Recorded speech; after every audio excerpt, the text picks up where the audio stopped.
Hey, what's going on out there, YouTube family? This is Sammy Leggett here, representing Team JVS. This is my official thoughts on the release of Zack Snyder's Justice League. I've already gone and shown you guys my reaction. At that moment, I was in shock. I was excited. I was definitely happy, of course. Happy more so for Zack and Deborah and everything that they've kind of done and gone through with the trepidation, not just with their family tragedy, but just the amount of pure ridicule and things that have just happening on the back end, even stuff that we still don't know.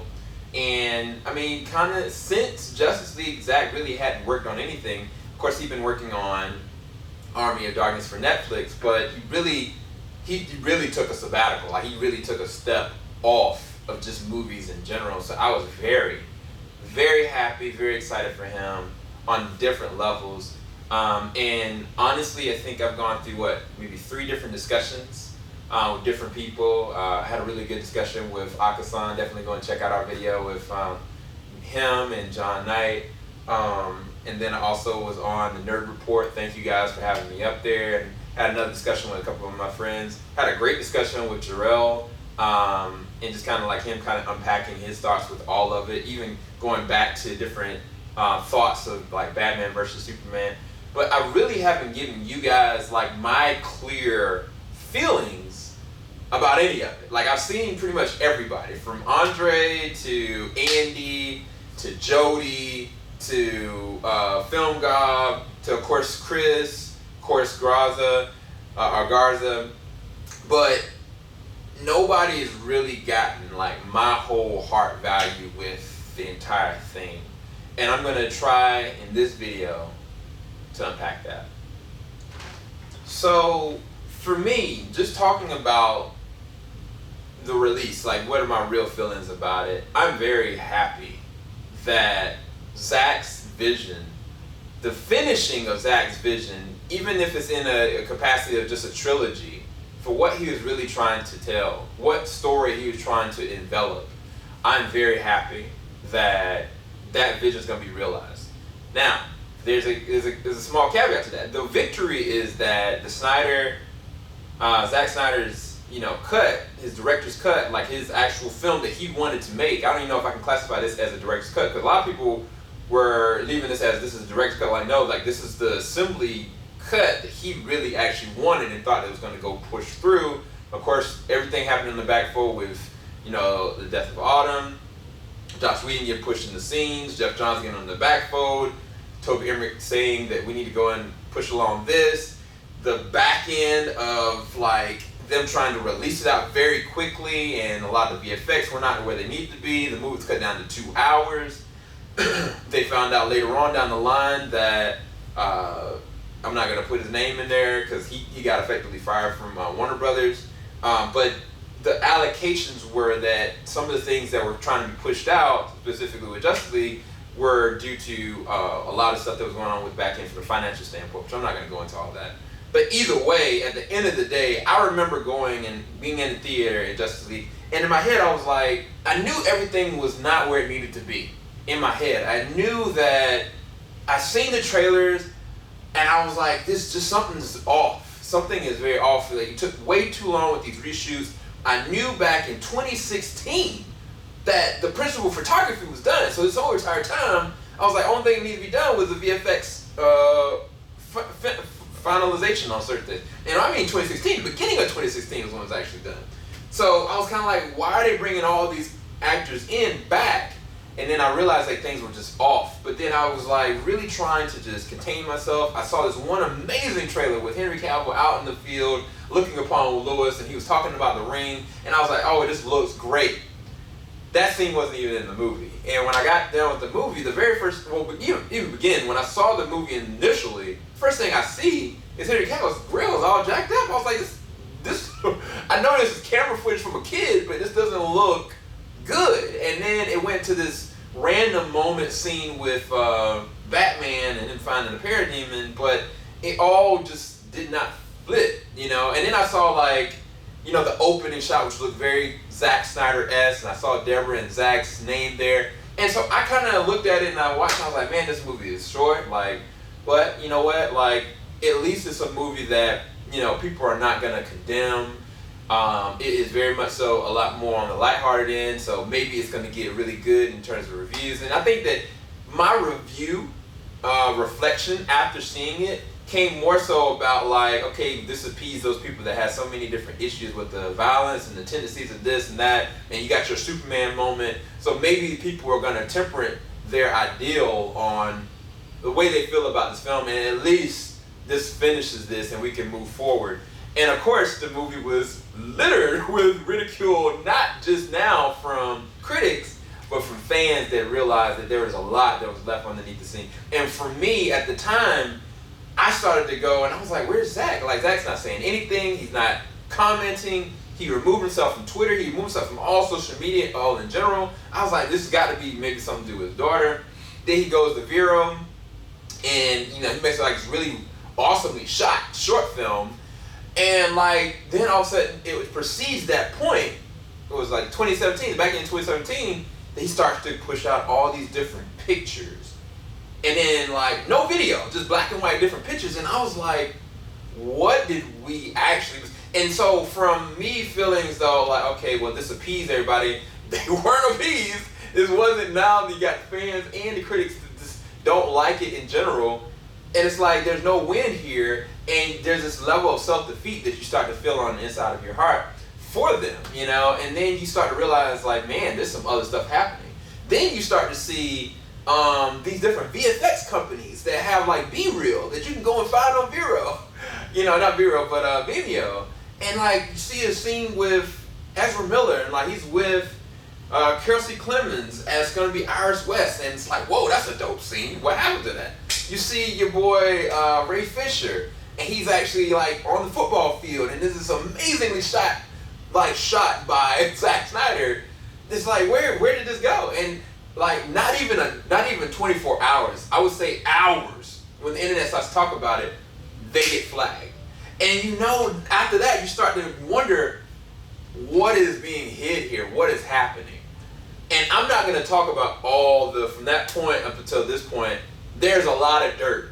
There's a lot of different things that have been told to me, a lot of the things that I uncovered on my own. Talking to Mark McClure, like at New York or San Diego Comic-Con, I can't remember which one. He starts to tell me how he initially was, a police officer, and he was in the very beginning of the movie with, elements of Superman's resurrection. And I was like, but the movie that we saw, the Superman Resurrection, that was in the back half of the second act. So how could it be in the first beginning of the movie? And so that automatically, I knew something was off. I remembered, from the very first trailer, seeing, the original Jimmy Olsen. I called him out. I'm like, yo, Cyborg saved Jimmy Olsen. Yo, let's go. We saw the movie, he wasn't there. And then he's confirming this with me. And I was like, what happened? And he basically alluded that, initially, like, they cut him out of the film. And it wasn't just him. There were tons of different people that reported the same thing. There were so many countless different stunt doubles, actors, artists. Like, your boy Ray Porter, he couldn't even say who he was. He just got announced like a few days ago that he was officially the voice and, representation of Darkseid. But just staying clear with Mark McClure, to be clear, and this is why I'm very particular about this. I'm going to be very careful the way I structured this conversation, because he said, and I quote, if it wasn't for Jeff Johns, he wouldn't even have a role in this. And Jeff Johns technically has written some of the best books that I've seen for DC Comics. He gave me the first season of Titans. I love the first season of Titans. Where it went after that, I can't talk one way or another, but, like, Jeff Johns, he was also the person that came up on the CW network when they were doing this big old like envelopment, talking about him wanting to do a Green Lantern movie, him wanting to go and have things be explored with Zack and all these other people. And so I'm not going to ridicule him or talk down to him because I don't really know the circumstances. I can prove and say that Mark McClure said that he saved his job. He allowed him to be the security guard officer instead of being the police officer, to allow him to have some kind of semblance of a role in the movie. Either way, going down to the bare nuts, maybe a week ago now, I got some wind from some different people, and they was like, look, you remember when in February when like Zach was talking about different things and he showed like this interesting film reel, he was like, hey, this is it, like 214, you know, and it's like something's going on. And then you start to find out that he met with, you know, Warner Brothers execs, in which, of course, now it's been 2 years close to, I think, that AT&T bought out Warner Brothers, and of course Warner Media came from that. And Warner Media is the one that's platforming everything with HBO Max. And this is where we get to the good stuff. And you were like, wait, why are they meeting at all with Zach for a movie that was done close to 4 to 3 years ago? So what is really happening? And I had this understanding that something was going down. But I didn't know it was going to be this soon. I didn't know they were going to announce it before HBO Max. But I knew it was coming. And I talked to some of my friends on the low end. But the day that it released, I was sitting there thinking, and Grace Randolph, to her credit, I don't look at all of Grace's stuff. I am a long time viewer of hers when she did her earlier stuff. I don't look at much of her content now, but she is very much so a scooper. Like, I take her in the same reign with my man, Thomas Polito. Thomas Polito is an amazing scooper. If you haven't seen, go check him out on Twitter. He gets the information and he goes with it. Grace, sometimes she gets information and she goes with it too. This was one of those times that she was like, look, this is what's going down. And to be fair, Umberto did the same thing. Same treatment, same thought with Umberto. But she basically alluded that they're going to be announcing it. And she said she didn't know if they would announce it before Zach, but they're trying to give Zach time to be announced at first.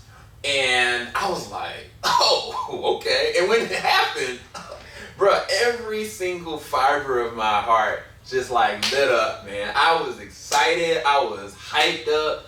Because I think for me, knowing everything that I know, everything that I've seen, I have done an actual documentary, bro, from Batman versus Superman up until 2019, of every semblance of report, documentary, conversation, everything. Every single person that has brought up stuff, whether it was Kevin Smith, whether it was R.I.P. John Schnepp, whoever it was, like from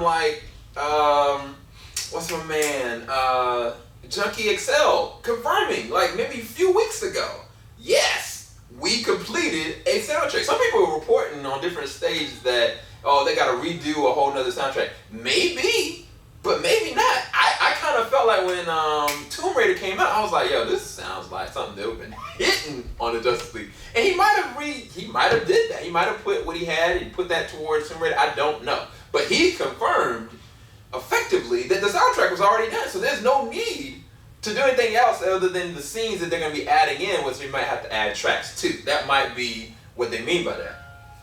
Either way, at this point now, I know that we're going to be getting scenes like the Ezra Miller opening shot with him and Kirstie Clemens, and seeing that fully realized as amazing as it could be. We're going to see the Flash go and try to revert time to try to save, his friends. We're going to see like Cyborg's first flight. We're going to see Cyborg in a situation where he loses his mom. And of course, like, his life in and of itself is effectively changed. Cyborg technically is one of the pivotal stones of this movie on so many different levels. And of course, we're going to get to have, from what Zach has been saying, he's been saying from rip that Henry Cavill's Superman is going to have the black suit in his film. And the funny thing about that, it's like, when Henry Cavill, I forget when it was it 2015? I think it was like 2015 and 2016, I can't remember. But he basically, before he started showing like him in the suit from the reshoot side, he showed this one moment where it was like a part of the emblem, but it was gray and it was black, and you were just like, is he hinting that there's a black suit this man's wearing? And like, we've never actually officially seen it. Now, technically Zach kind of put like a picture up, but it looked like, to me, that it was just, color graded and color balanced to look like grayscale, but not the official look of it. So either way, I'm saying, like, bro, we're going to get that. And I'm, for one, as a DC fan, very excited. And when I mean I'm a DC fan, I mean I am a DC fan. Nolan films. Let me see if I can get all this stuff out. 52, the 52 verse on the animated side. Pretty much all the offshoots. And then, like, regardless of them being a part of the Snyderverse or not, I also have, of course, Aquaman, Shazam, Joker. And I'm going to bring up why I'm saying this. For me, this film is definitely something that I want to see. I think it's definitely something that will bring an excitement to others that are just lovers of what the DC Comics could be and just how amazing they could be. But is this film going to be something that is going to work with everybody? I don't effectively think so. Because when I look back, to Man of Steel, I remember vividly that in 2013 when I saw this movie, I was blown away. I was blown away by it, right? And I came back and I was like, man, I want to talk to somebody about it. And at the time, I didn't have anybody to talk to about it. I wasn't really on YouTube like that. So I looked at, I think, Chris Stuckman's review, and I think I saw like Jeremy John's review. They both kind of gave, I think Chris Stuckman gave like a B+. Talked about some emotional beats that he really wanted to kind of allow more progressive to go in, but he was really hopeful for where it was going to go. Jeremy Johns pretty much said he kind of liked it. But everyone else, with the exception of John Campea, I would think, yeah, John Campea said he liked it. But I really wasn't even on Movie Talk like that. Where was he at? Was he at AMC Movie Talk? I don't remember. Anyway, everyone else talked so much trash about it that I effectively became a critic that moment. I was like, people that are on the outside looking in, they're looking at these reviews and they're assessing that this movie is trash based on the observation that what somebody else is saying. And that's, as a job as a critic, like you don't want everybody to say the same exact thing. You want there to be inclusion. You want there to be opinions and options so that people can give something a chance, you know? And that's not to downgrade anybody else's that had a feeling one way or another about Man of Steel. But I was like, I really loved the film. I really loved it. I was like, I grew up in an age where the comics where I saw moments of Superman like that. Moments of Superman actually fighting someone. These were things that I wanted in the Superman Returns. And I owned the whole set. I owned the whole set of the original Christopher Reeve as well as the Brandon Routh film. I loved certain moments about the Brandon Routh film, but I was like, he's not fighting anybody. Give me a moment where Superman's fighting someone. And that was that movie. That was one of, to me, I agree with Chris Sutton said, this is one of the best Superman movies since the first one. And I don't care what anybody says. And there's nothing wrong with me having that opinion, you know?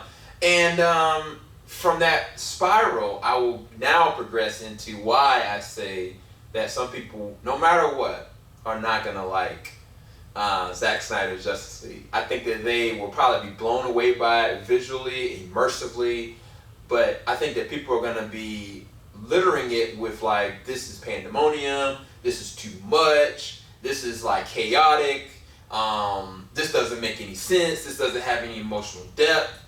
I almost guarantee that is what there are some people are going to say. And I'm going to say, it's okay. That's fine. At the end of the day, it's about what you like. And I think that what was so hard for me, and I think that I'm gonna admit to you guys, I've been a recluse when it comes to certain aspects of everything that's been falling since Batman vs. Superman. When Batman vs. Superman came out, I was ridiculed with a lot of grievances and hate and malicious conversations. People telling me, you're dumb, like you're not a critic, like this person said this was a terrible movie, why should I believe you? Like, go and, go somewhere else. Like, why are you littering this movie up? Like, I would go into discussions. I would go into legit, open discussions that are supposed to be just free to have conversation about, so you can kind of plead your conversational case about certain things and kind of go into it. I can plead my case. I can go in facts all day long. I can do it with anybody. But when you're the only person in a discussion that is basically saying, I like this aspect about it. Wow, that was really cool. Like, nah, like that movie, that director's some trash. No, this person, I don't even know, this person can't even act. He's just bland. Like, what's the point of his character? Oh, well, this was convoluted. They had to make a whole nother director's cut just to make this work. Whether I knew, that wasn't the original version that Zack wanted, whether I knew that Zack didn't even want to make Batman vs Superman, he wanted to make a sequel to Man of Steel, was irrelevant. Because at this point now, when I'm sitting there talking about anything Batman vs Superman related, or anything preceding that, in any kind of positive manner, I was met with a lot of adverse and malicious conversation. And it took the joy, the air, the zeal, everything that you could think of about being an actual comic book fan. It took it out of relevance for me. And I think that that's one thing that I regret. But it was no way around it. It was no way around it, because I had to bury myself in a way away. And partly because anytime that I would bring it up, like, I would be feeling as though I had to defend it. And that wasn't always the case. Like, there was sometimes I was like, man, yeah, I can agree with that. But like, no, like, Sam like feels this way, so yeah, Sam, what do you have your opinion about this? Like, I know you think it's some good, but it's some trash. Like, and it was like, at that point, like, anything that I did, anything that I was trying to say, negative, positive, whatever, I was put into this meal with, I'm just pro everything about what BVS, Batman vs Superman, Justice League, Man of Steel, whatever it was, that I was the positive outlook person on it. And yeah, I like aspects of it, and I love Zack Snyder as a director. But not everything, is perfect in my eye with any director, with any content. And I hated being put into this, mold with that. And like, what I ended up having to do, I just had to stop really talking about it. Like, when stuff come up, I would bring it up, I would talk about it. And there's a reason why I'm going into this. I'll get into that in just a minute, but I also don't want to diminish how amazingly important this moment is, because there have been people that have not been zealots, that have not been like, negative advocates, but people that have just been in Zack Snyder's corner of just relentlessly saying, like, look, I believe in his vision. I believe that the movie that he wanted to make is better effectively than the theatrical version. And I stand by that. And I believe that. Like, a belief is not, like, they had no, I mean, there are certain instances of truth. There's certain things that I can go and show you guys. But these people went on a true belief whim that they perceived and believed effectively. And they still, the movie hasn't come out effectively yet. It's just releasing now. But they believed that what he was trying to do would be leaps and bounds better than what we got, than what we were owed, than what we've always wanted. And even coming from the animated series Justice League and having that come to life. If you look at the very first episode of the Justice League, bruh, it was insane. It was completely, like, it was world-bending insane. And even with that, and I kind of agree with certain people that it would have been interesting if they would have started off with an Aquaman movie first. If they would have done, like, of course, a Man of Steel sequel, and then they would have done, like, a Batman movie, and then got to where we got. Yeah, I think a lot of this would have diminished, and I think it would have been a lot more effective collective tissue, and I think it would also have bettered for Zach and Deborah if there was somebody on the backfold, kind of in that Kevin Feige line, and Zach didn't have to go and put everything on his back and on his chest, maneuvering forward. And I mean, they had some of the best directors, man. Like, they had your boy Ben Affleck ready to direct the Batman movie. They had your boy Rick ready to direct the Flash movie, and like, you could tell that things were just awry. And that's why they ended up backing out. But my whole point to all this is when it came to the Justice League and what people believed and received could be better, like they just openly believed it. And I don't fault them for that. Because I mean, there have been some amazing things. What they've done for the suicide prevention, what they've done for the Snyders, what they've done for, honestly, single-handedly making the relevance of DC movies. I mean, some bad press is good press. I'm not gonna knock that.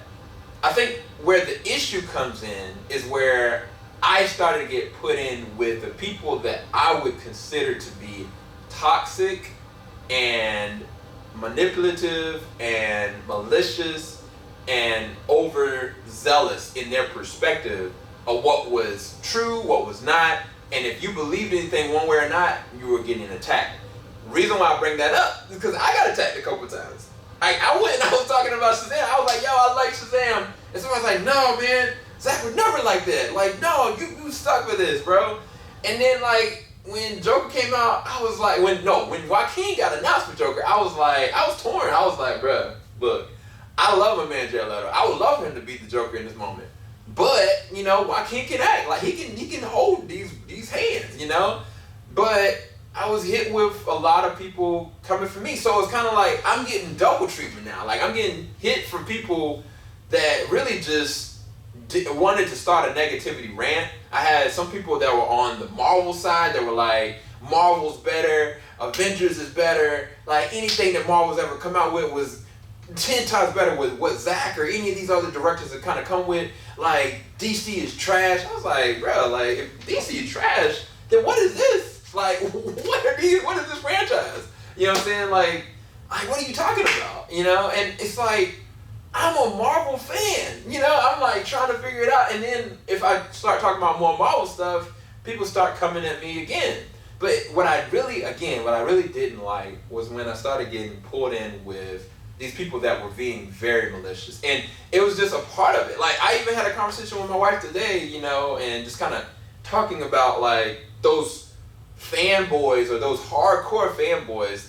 Like, she even said y'all. And I was like, I'm a fan of these movies, but I'm not a overzealous, like, attacking fan. Like, that's not who I am. And I'm gonna actually go and publicly apologize about something because I really didn't realize it until I guess it was too late.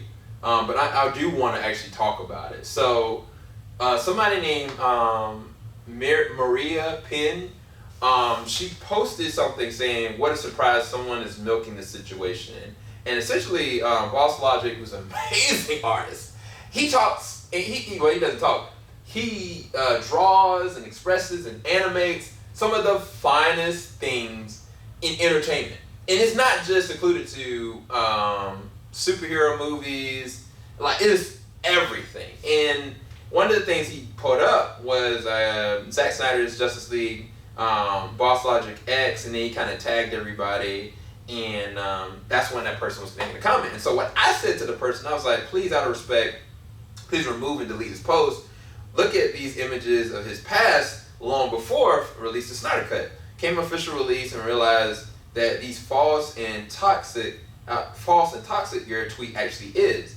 He has been a support and a fan long before this week. Shake my head. And I gave her like pictures of, you know, when he posted something for the movie poster for Zack Snyder, like the contest. He didn't have to do that. Like, he's a professional artist, like legit. Like, he's made posters for actual movies at this point. And I was like, bro, low key, I was like, bro, if Boss Logic makes something, like, he'd win in that contest. But he didn't. You know, he waited until much later and put something up, and I was kind of like, yo, like, this the man. Matter of fact, another one I sent was Hope. Like, he did one for the people that are first responders, you know. And out of respect, she ended up replying back to me. And I was kind of like thrown off by it because she basically said, Team JVS, I really like you, but I'm sorry, this is my opinion as you have yours, and I respect it. Not sure why my tweet bothers so much. I'm a nobody. And the next tweet is what really, I'm not gonna say it hurt my heart, but it really did. It really did hurt me a little bit, because what I don't want is to be that person on the other end of this situation. And I'm gonna find what she said. So she said, I might remember this wrong, but I think that this was during the poster event. Everyone was talking about it, and boom, magically appeared with Joss Whedon and Danny Elfman names on it. I'm sorry, I just cannot see it, but because I respect you, I'll stop talking about it. And I had no idea she followed me. I had no idea. And so what I'm doing right now is I'm apologizing to her, because at the end of the day, it's not my job to diminish her perspective. If her perspective was, and she looked at it in a different light of the way and the motivations of why he was doing certain things, she's entitled to that opinion. The issue was that for me, is that I felt like her saying that was not helping the environment. And this is where I am the most worried about all of this. And notice I've not even talked about David Ayer, and I think that might have to be a whole other video. But just in her talking about this, I go back to what she's saying, and I look at the poster that he posted, but the poster is just literally taking the words that were from one of the original posters. And like, yeah, Joss Whedon was in those posters originally, but I don't think it was a slight against Zack Snyder. But she really adamantly and internally felt that, you know, he was betraying Zack and he was betraying Junkie XL. But I don't think that's what he was trying to do. And for me, I was like, if she feels that way, then anybody's gonna take this. Because he Boss Logic himself was feeling like, bro, like, bump this. Like, what do you more want? Like, I'm trying to support this. And at the same time, it's true. There's factual information to what she's saying, because everybody right now, we're talking about this, whether it's Jody, whether it's me, whether it's Film God, whether it's Chris, whether it's whoever, everybody is benefiting from this open moment in time that we never understood when it was going to happen. I was like, man, it might take 10 years. I'm fine. I'll wait, you know. Some people were thinking that it needed to happen right away, but nobody knew the moment or the hour when it was going to happen. And when it happened, it changed the game. Everybody has been talking about it since. It's definitely going to be an amazing push for HBO Max, and it opens up these realms of possibilities, which I'm going to go into after I finish talking about the things that I'm really truly worried about. When I think about what her statement was, I was like, this is basically saying and putting in his face, regardless if it's true, that he benefited or not. Everybody's benefiting. So it's not about that. It's saying out of character that he is this and he is that. And that's not an organic way of being able to plug positivity into this situation that we're winning. Like, us as DC and comic book fans, we should be thanking God, bro, that this is even happening. You know what I'm saying? Like, how can you comfort this man for spreading more about what you love, what you're wanting? And you know what I'm saying? And that's where a lot of these people, yes, you're entitled to your opinion, but what you're saying, does it really truly help? Does it really actually truly help? And that goes for anybody. Like, I saw like the retweeted thing for Jody and Andy. And yeah, I think part of that is maybe they believe that completely. But then another part of it is like, they know that this is also going to be something that is newsworthy, that people are going to want to populate to and go and gravitate to and see. You know what I'm saying? And hear from them. So it's like, the more you go and like talk around the negativity aspect of all this, the more you're feeding the beast, the more you're inciting negativity and toxicity into the environment. Because the more you begot more toxicity, the more you go into these negative things, the more dangerous the atmosphere becomes. And I'll say that because when I go back before last week, there was not one Warner Brothers Entertainment, AT&T post that was any semblance of DC at all, that you didn't see release the Snyder Cut. Now, granted, that put a lot of things into the atmosphere, that plugged a lot of things, but if you look at some of the people that didn't just put release the Snyder Cut hashtag, they said some other messed up and malicious things that honestly probably they should be saying I'm sorry for. Those same exact people that have said those things, they should be legit saying, yo, I'm sorry. Like, I didn't believe it was going to happen. I felt as though that you slighted my boy. Like, I'm sorry about this. But that's not going to happen. And because that's not going to happen, like that, if you are a company and you're like, yo, all right, I'm going to give them what they want then. They want it. You're going to take it. And I'm going to give you some more. Here you go. Take that, take that, take that, take that. But if it's still people that are ungrateful, unhappy, displeased, and they are allowing the atmosphere to roll around in toxicity and allowing people that want to egg you on to get clicks and views to roll around, that's not going to help your progression in what you want and what you love and what you're talking about. And I'm talking about right now the future of the DC universe. And matter of fact, if you really want to be specific, the future of any movies in general. Because right now, the streaming game is the new future. Like, I don't know fundamentally how the theater environment is going to be in the next 2 years. I really don't know.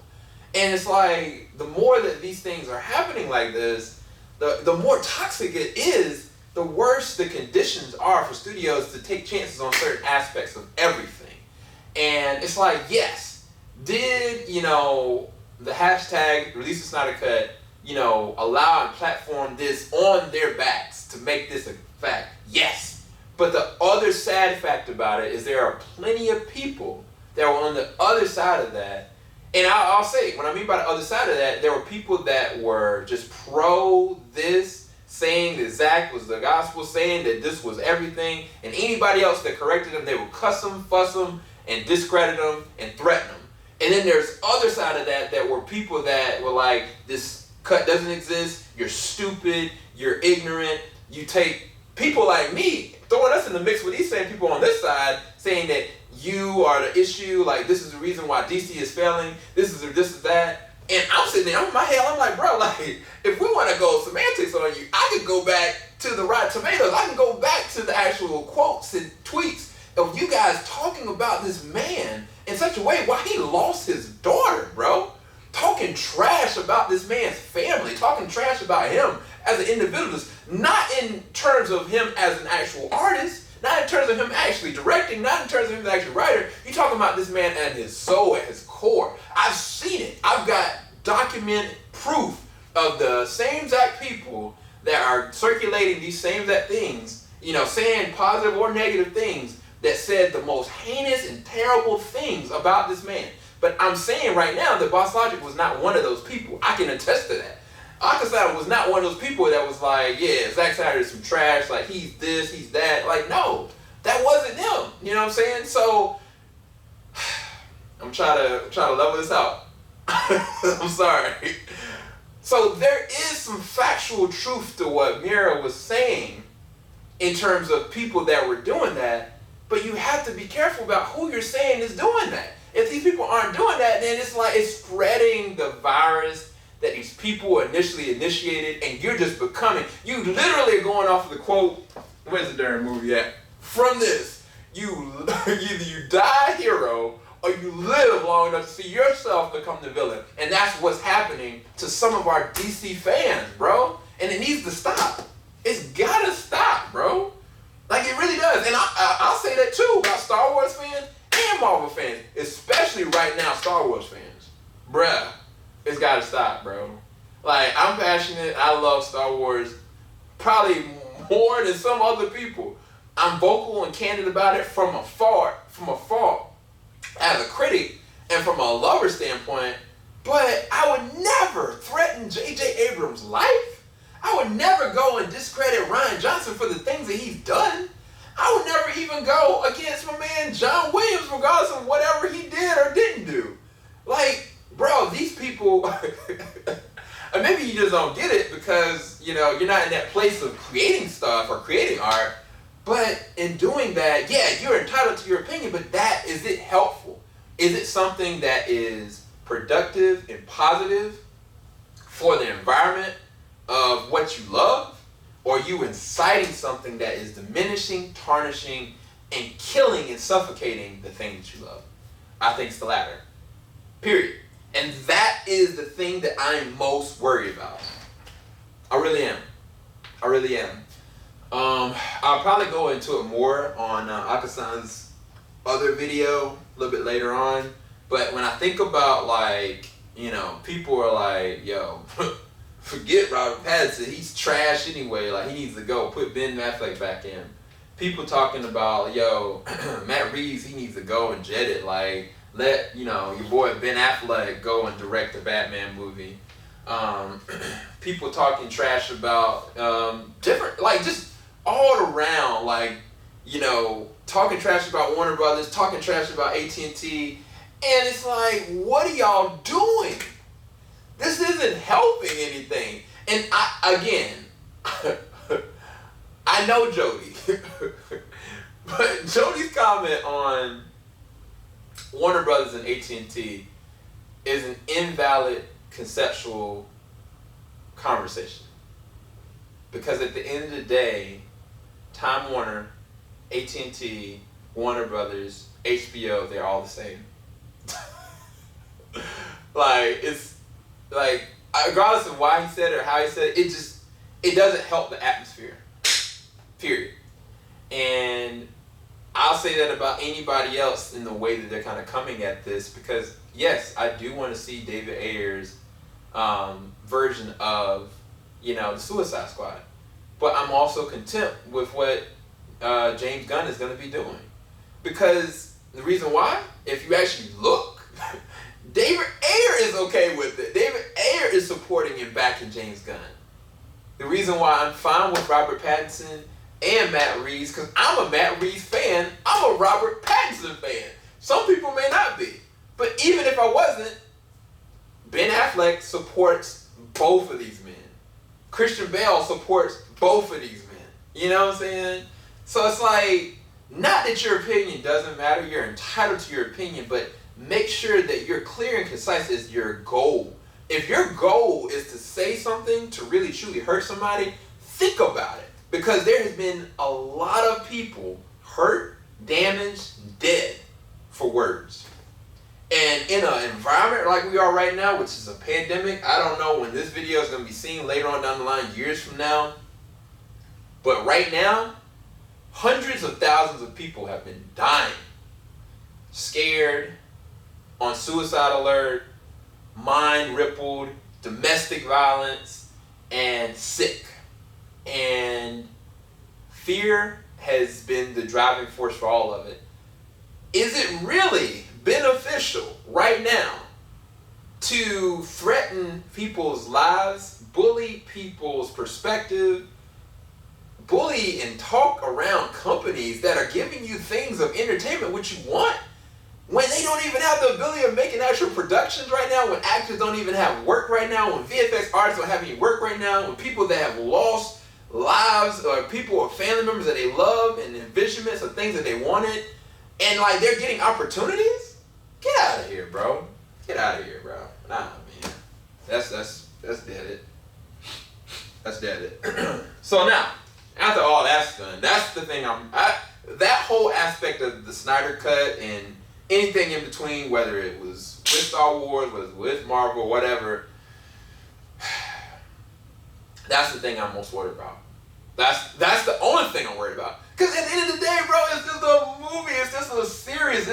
These are characters. And we are, like, letting people die over this, man.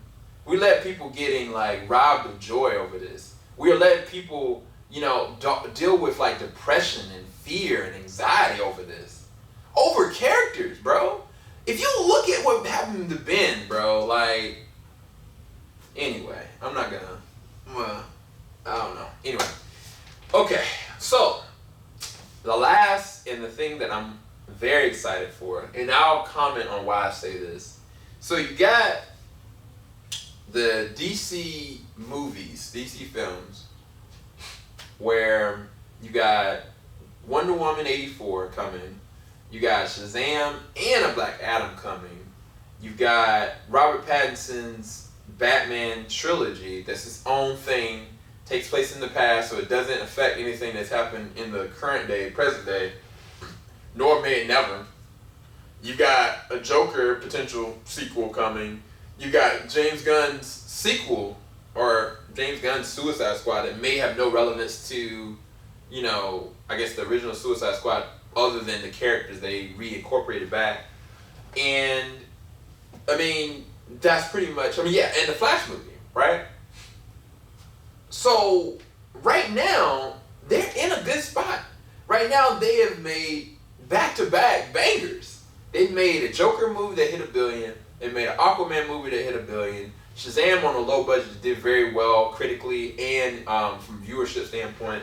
Harley Quinn, I think, was kind of the negative Nancy out of everything, only because I think that they should have made that movie PG-13. It would have done a lot better financially, and I think it would have gotten reached a lot more people. I think the movie itself was just the way it was actually made. It didn't function like a rated R film. And I think that if I look at like the animated series of Harley Quinn, like if it was something like on that level, I think it would have been fine. But, you know, that is what it is. But the reason why I bring this up is if Justice League does well, and it is this magnificent film, because we already got the win. The win was it exists and it's coming. That's the win. The second part of this, is it good or is it great? And if it's good and it's great, then there are more possibilities. And that's where I'll go into the air cut stuff. What I mean by the possibilities is that HBO Max, if they treat this like a 6-episode, you know, kind of thing in 2021, imagine what they have coming. They already have coming a Justice League Dark by your boy J.J. Abrams. They've already got a Green Lantern Corps series coming. And now you got this Zack Snyder Snyderverse, right? They could easily go and say, all right, we'll bet. Back end of 2021, we give you the Ayer cut. Back end of 2022 or 2023, we giving you whatever Ben Affleck's Batman movie is. And more. Like, there's no telling, because then you could go and spawn this off on animated stuff. You could give us the Rick version of what the Flash movie is. There's a limitless possibility. The moment that Ezra Miller showed up on the CW network, right, on top of like other characters from the DC universe and people from the past, I was like, bro, we talking about multiverse here. There's no limitations anymore.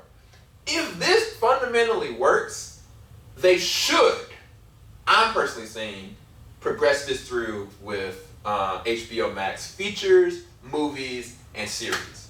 And go full tilt with it. Allow Zack to kind of go and just have fun with it. You know what I'm saying?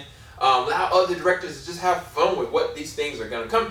And you're going to have now a whole plethora of fans. You're going to have fans that already love the comics. Fans that already love all these different like animated like features already.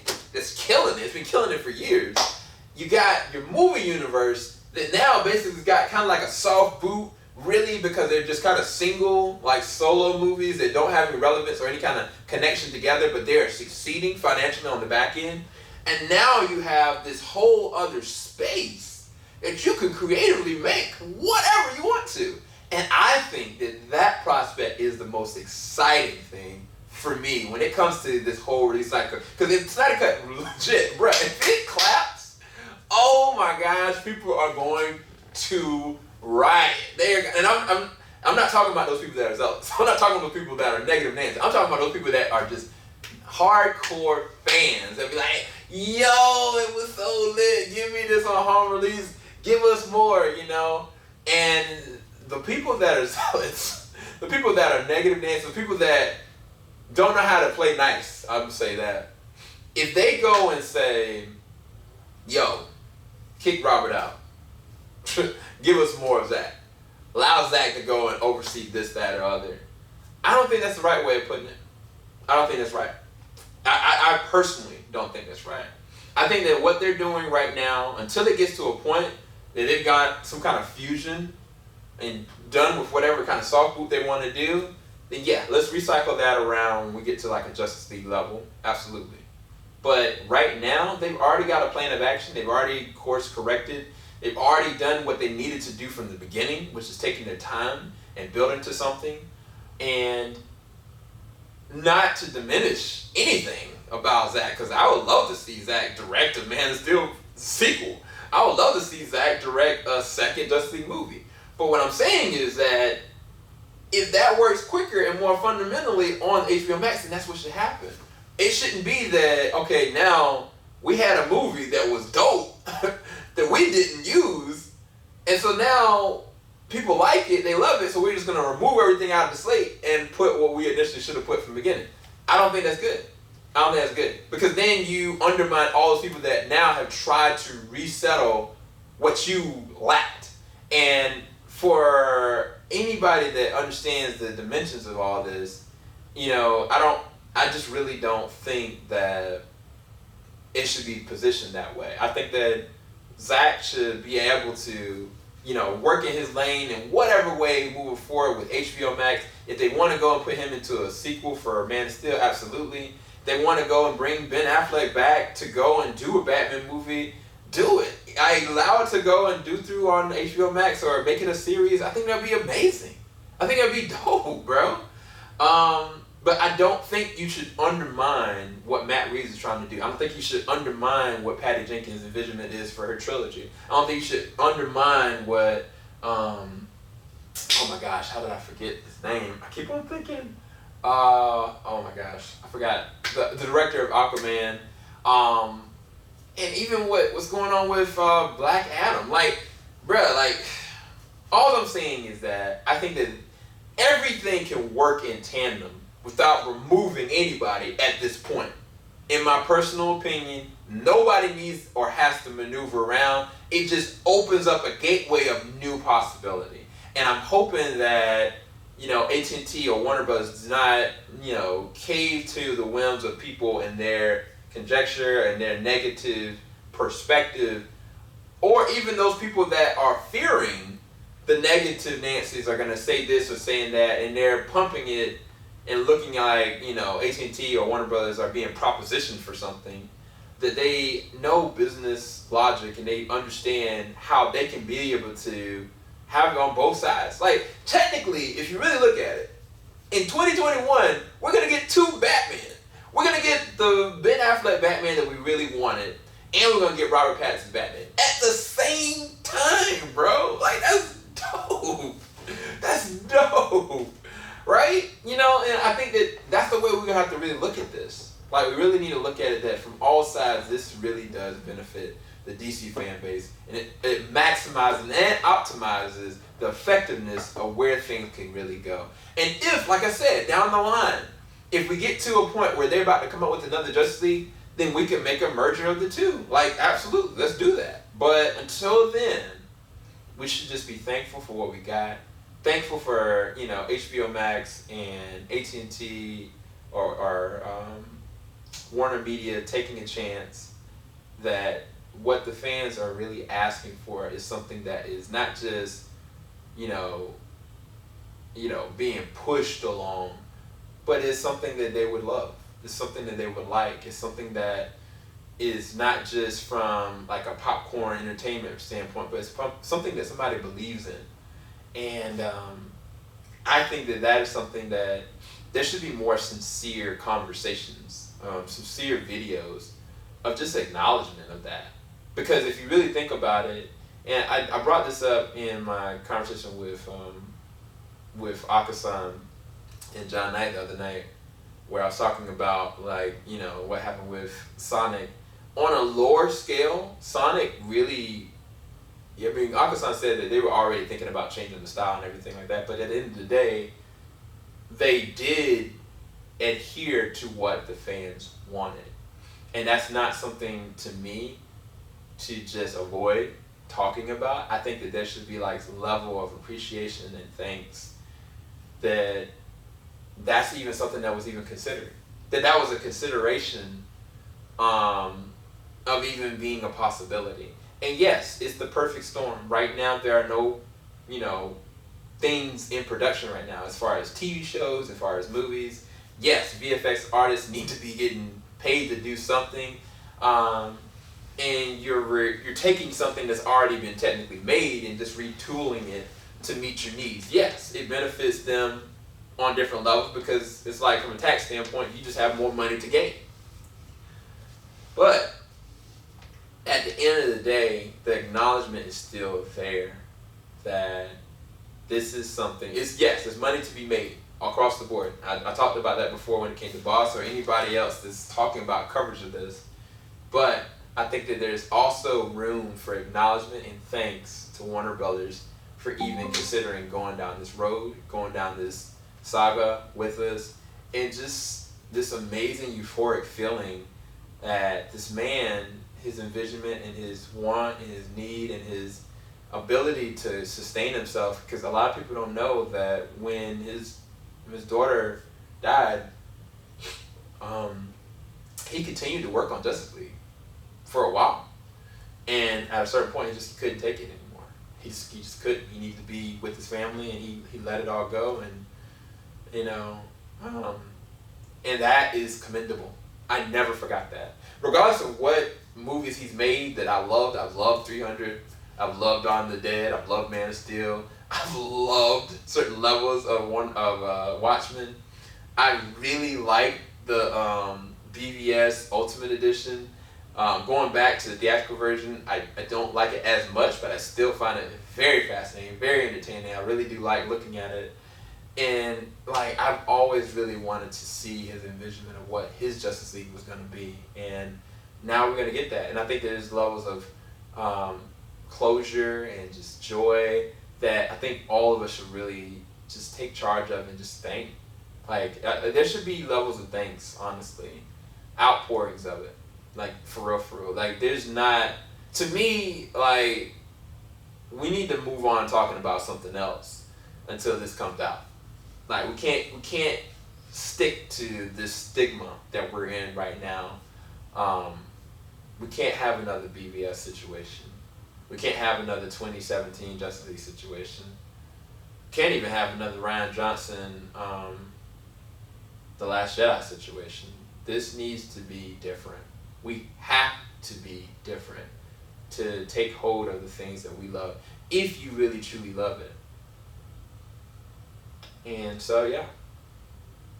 The last thing I'm going to say is, with the release of Snyder Cut, the hashtag, part of the reason why I did not pump it on everything that I had is, again, going back to why I didn't want to be roped in with people that were saying stuff out of my character, out of my heart. I wanted to express my love for Zack in just whatever way I could, and whatever I was believing and hoping on my end of what his expression could be through this film. Is Zack like one of my all-time favorite directors? I don't know. Like, I think that he's made some of my favorite movies. Do I think that Junkie XL and Hans Zimmer are some of my favorite, composers? Absolutely. Do I know if Junkie XL's version of the soundtrack is better than anything I've ever seen before? I don't know. The writers, the people that are on the back foot of this, do I think that they have the capacity of making this one of the best, superhero films ever? Possibly. But at the end of the day, like, I don't know. And that's also fascinating. That's also amazing. And I'm really curious and really excited to see what the Snyder Cut is going to be. But I just wanted to leave it all out there. I wanted to let you guys know where I stood with everything, what I was worried about, what I am worried about, what I am excited about, and just acknowledging like my stance on all of this. And I haven't gone through all the details of like, what I found in my documentary and all the things that I saw in the backfold, all the different moments on Vero where I was like hoping and praying that something was going to come up. Because at the end of the day, it doesn't matter because it's coming. It's not worth going back and going on a negative rant. And it's not worth going back and, saying woulda, shoulda, coulda. At the end of the day, this isn't even really about us on so many different levels as opposed to like for us, So, leave a like. That was a lot. I don't even know if I have the fortitude to edit this. I thought about editing it and adding a whole bunch of stuff to it. I don't think I have the ability to do that. So you're just going to have to literally hear the raw feelings that I have about this. And I have not left any rock unturned at all. But I will be talking about the Ayer cut in a whole separate video, because I do have a lot of different things to talk about that, but I don't have nearly the amount of knowledge on what was real and what wasn't. But yeah, like, subscribe, hit that bell button, keep it locked. JBS, we ain't gonna stop. Y'all probably like, this is an hour long video. What the heck?